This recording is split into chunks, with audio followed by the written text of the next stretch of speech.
vai deixar um vácuo de poder, de fato. Eles vão vir muito mais potentes na próxima eleição, com o Bolsonaro quietinho, só sendo o símbolo e não atrapalhando, não ter Carluxo atrapalhando.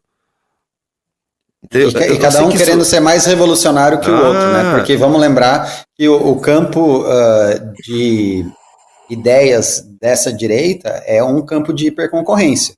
E como é um campo de hiperconcorrência num vácuo de poder, quem for o mais bolsonarista dos bolsonaristas, ou caso o mais revolucionário dos bolsonaristas, tende a levar vantagem através de exposição. Então, vamos lá. Mas vocês não acham que isso pode gerar um certo comportamento autofágico, justamente de rivalizarem tanto dentro de si e gerar um colapso? Não, porque já tem um líder.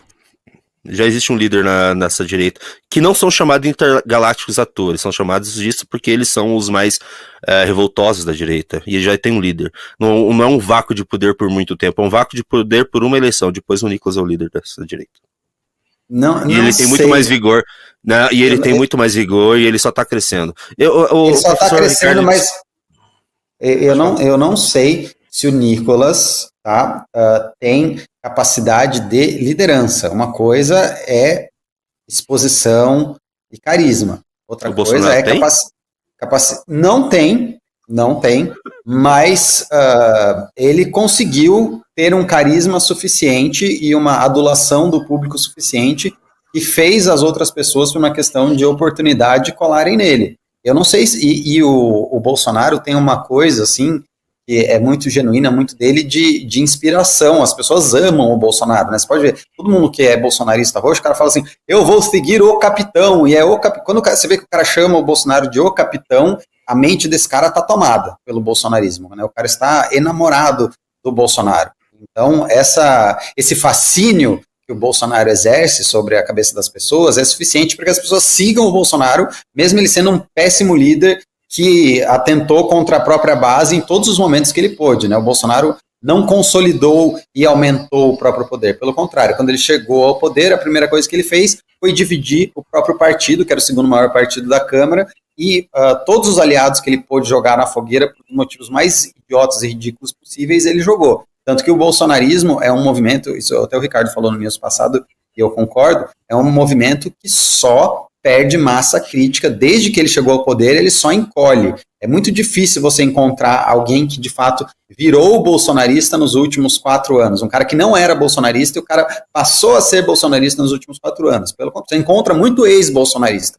E você tem uma miríade de ex-bolsonaristas, tanto no campo dos influenciadores, quanto na população. Mas um cara, né, você ter mas, lógico, uma pessoa talvez tenha, como exemplo anedótico, mas uma massa crítica de novos bolsonaristas, pessoas que não eram bolsonaristas e nos últimos 4 anos passaram a ser, não tem. Né? Isso é característico de um símbolo que está em decadência, um símbolo que está, né, como é que eu posso dizer assim, ficando putrefato, morrendo, perdendo força. E ele poderia estar se recrudescendo, né? E então esses bolsonaristas que estavam ficando para trás, que estavam lá morrendo abraçados juntos com o mito, poderiam ser os bolsonaristas mais radicais, e aí você tem um movimento de retração, consolidação, fica esses bolsonaristas super radicais e expansão de novo. Mas não é isso que está acontecendo. Esses bolsonaristas que estão ficando, que são radicais, né, eles não estão como é que eu posso dizer, fazendo uma renovação ideológica no bolsonarismo para você ter um bolsonarismo expansivo. Não. Pelo contrário, eles estão tentando se desvencilhar do bolsonarismo, deixar o Bolsonaro preso para poderem usar a popularidade do Bolsonaro a serviço deles, né, Bolsonaro o mais longe possível. É que, Pedro, quando eu falo bolsonarismo, não é. Eu falo do campo político da direita que não seja MBL. Pra mim é o bolsonarismo, entendeu? E dentro do bolsonarismo existe a guerra. Eu digo, o Nicolas, pra mim, ele tá dentro do campo no bolsonarismo, mas sem ser o Bolsonaro. Você fala, não tem pessoas que viraram bolsonaristas uns 4 anos pra cá. E quantas pessoas começaram a seguir Nicolas e gostam do Nicolas? Muita gente. O Nicolas, sim, ele se renovou. Ele não ficou dividindo base. Ele cresceu, sim. Ele só cresceu, ele não entra em bola dividida, nem com o próprio Bolsonaro ele vai entrar em bola dividida. A prisão do Bolsonaro, ele vai... Nossa, o que ele vai aproveitar dessa prisão do Bolsonaro para crescer ainda mais? Até o ponto que ele não vai mais ter volta dentro do bolsonarismo. Eu vi que um rapaz falou aqui, mas não, em 2030 o MBL vai estar maior. Eu acredito que sim. mas a gente está analisando o campo bolsonarista. O MBL não está no campo bolsonarista. Eu sei que Graças a Deus, né? é uma coisa que a gente precisa saber, a gente precisa analisar sem torcida. Eu tento o máximo sem torcida. Rapidinho, quantos likes a gente tem, senhor Guilherme? Temos 700 likes. E quantas pessoas estão assistindo nesse momento? 1176. Então tem like sobrando aí, ajudem essa live chegar mais pessoas. E vamos entrar no Valete Tem Plus. like na live. E entrando no Valete Plus, você ganha 2 revistas hoje. Todo mundo já sabe o que é o Valete Plus. Quem não sabe, olha lá. Se o Guilherme quiser colocar na tela também o Valete Plus daqui a pouco, só para dar uma olhada aqui que a pessoa vai ter acesso ao aplicativo. Você vai ter acesso a relatórios semanais, vai ter os grupos internos do próprio MBL, tem a parte dos porta-vozes, tem a sessão da Espectro. Cadê a sessão da Espectro? Procura lá minha sessão. Ali, ó. Ah, tem mais um, ó. Quase no inferno. Análises espectrais. Análises espectrais. Em breve vai sair mais um episódio do podcast sobre educação baseada em evidências. Nós tivemos esse último sábado. Inclusive, fiquem ligados porque vai ter de novo, todo sábado, às 3 da tarde, podcast. Ô Glenda, deixa eu fazer uma pergunta polêmica aqui. A minha aqui, ó. Por que você está de chifrinho? Por que eu tô de chifrinho? Então, é porque foi um fã meu que fez uma montagem com várias fotos minhas, de várias versões com inteligência artificial. Aí ele fez com chifrinho. Ele fez com robô, ele fez com circuitos, ele fez com fogo, fez com cobra da Medusa. Foram várias. Aí eu fui mandando várias fotos pro guri que fez o layout e ele escolheu com chifrinho. Entendi. Então, mas eu gosto. Então eu sou o feminino sagrado sombrio. Você é o octoniano. Sou o quê? Octoniano. Não sei, não entendi. Sou ignorante. Não peguei.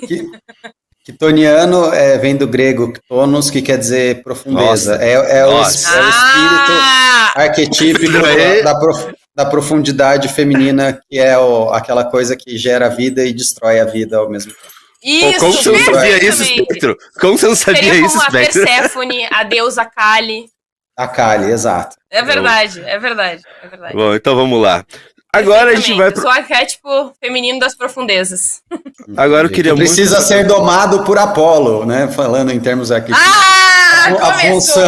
A função do arquétipo quitoniano da natureza selvagem é ser domada por Apolo pela razão. Mas pessoal, eu tenho o outro lado, que é a Atena, já te falei, né? Sim. Seguinte. Mas enfim, tô devagando aqui. Tá. Estão lá na Grécia.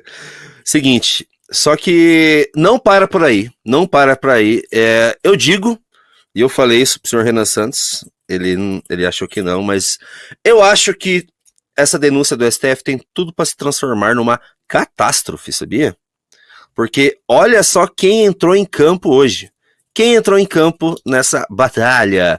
Senhor Guilherme, você tem a notícia do Trump aí? Estou pegando.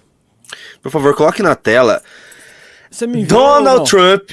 E essa aqui eu tenho que fazer uma... Eu vou ter que fazer um aceno ao senhor Renan Santos, que na nossa live no MBL News em novembro de 2024, eu falei, cara, Donald Trump vai entrar em jogo contra Alexandre de Moraes. Ele, capaz!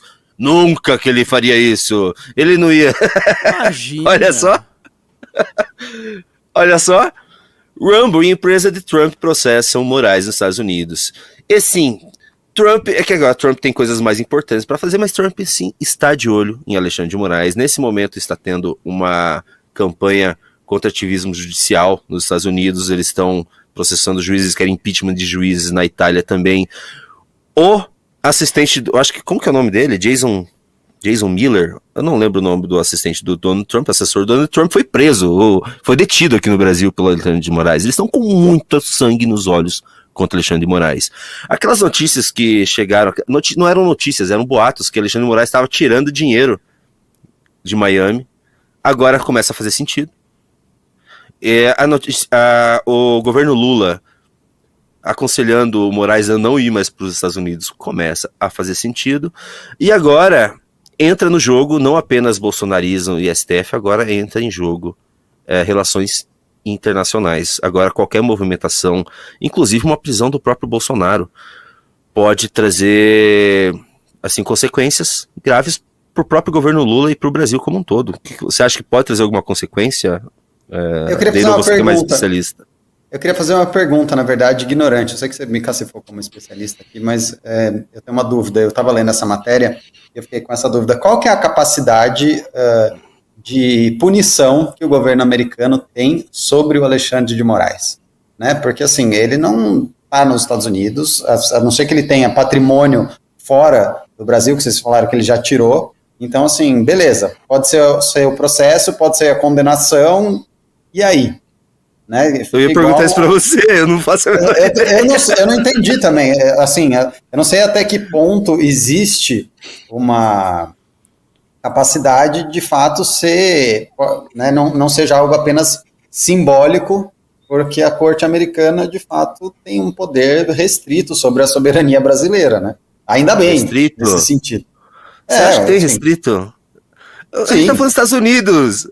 Não interessa. Eles pararam o golpe do Bolsonaro. Como assim restrito?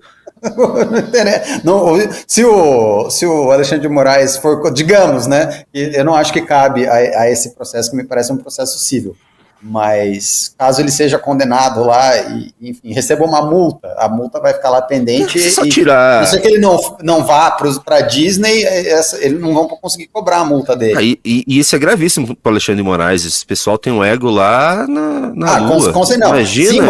Vamos lá, isso é uma coisa prática, de ordem prática. Simbolicamente, né, você ser condenado, ainda mais um cara como Alexandre de Moraes, ser condenado em uma outra instância, num outro país, como é que posso dizer assim, fortalece muito o discurso de quem está aqui, né, no Brasil, quem está em outros países. Simbolicamente tem um peso e tem um efeito muito grande, mas de fato, assim, se ele for condenado lá e tomar uma multa ou sair alguma condenação mais séria, eu não sei, eu não entendo, eu gostaria de saber, depois de ter que conversar com alguém mais da área do direito, não é a minha área, de entender assim, qual seria o efeito prático de uma condenação na pessoa física do Alexandre de Moraes e não nele enquanto poder estabelecido e institucional.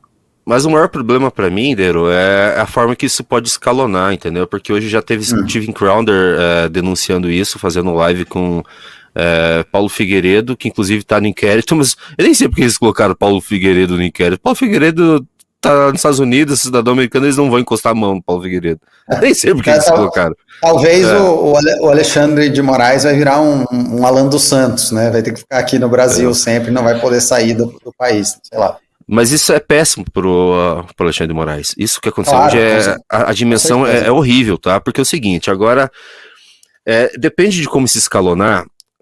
Eles também estão julgando nesse exato momento no STF, que está em pedido de vistas nesse momento, a regulação das redes sociais. Já era. Tá, já era. Eles não vão conseguir fazer muita coisa contra as big techs americanas agora que o Trump está no poder, e ele mostrou que sim, está de olho no Alexandre de Moraes, tá? Isso complicou demais. E era uma das estratégias para impedir que o bolsonarismo conseguisse maioria no Senado. Outra coisa, prisão de Bolsonaro. Qual o impacto que pode ter uma prisão de Bolsonaro agora que Trump está de olho no que está acontecendo aqui? Será que uma prisão do Bolsonaro, ainda mais com uma denúncia fraca como foi colocado, que até os próprios, a Folha de São Paulo o dia inteiro postando coisas contra essa denúncia, editorial do Estadão contra a denúncia, Glenn Greenwald muito vocal contra isso, e ele é um dos maiores jornalistas do mundo e faz muita diferença o que ele fala, tá? É o Vard aí. Exato. O que pode causar de problemas para o Brasil? Eu acho que a gente tem que fazer acho que a gente tem que fazer uma distinção aqui e entender que o Trump é um cara que faz um governo pragmático, né? Ele não, acho que, como é que eu vou dizer assim, a visão do tabuleiro, o xadrez 4D do Trump não é o Bolsonaro em si, a figura do Bolsonaro aos bolsonaristas, existe um grande carinho do Bolsonaro pelo Trump. Não, o Bolsonaro vê o Trump vê o Bolsonaro como um idiota útil, né? Como alguém que vai imediatamente alinhar os interesses do Brasil aos interesses americanos, que são muito melhores para os Estados Unidos do que para o Brasil, a um custo muito baixo, né? O Bolsonaro vai ficar lá, I love you, Trump, porque ideologicamente isso já está construído,